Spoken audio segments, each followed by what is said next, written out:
חריקת שיניים בלילה, הגורם העיקרי לחריקת שיניים בלילה זה לחץ וסטרס. לפי הרפואה הסינית, חריקת שיניים בלילה גורמת לחוסר איזון, והאיברים הראשיים שיפגעו זה הכבד, הלב והקיבה. אז מה שקורה בעצם זה שהכבד אחראי על זרימה חלקה ותקינה של צ'י בגוף, והוא מושפע מאוד ממצבים אמוציונליים. כאשר אין זרימה חלקה של צ'י בגוף, צ'י הלב הוא יושפע בקלות, ואז אנחנו נראה סימנים של קושי להירדם בלילה, חוסר יכולת להתרכז, עייפות ושינה מופרעת. קיבה יש כמה קשרים. הקשר הראשון הוא בין הפה למערכת העיכול.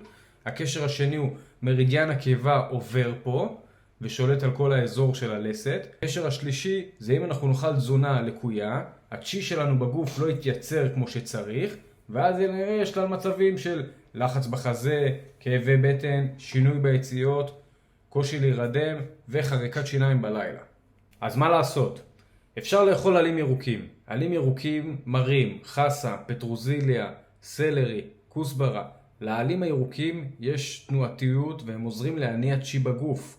הם מקלים על מערכת העיכול, הטעם המר מנקז מטה ועוזר להוריד את האש שבלב.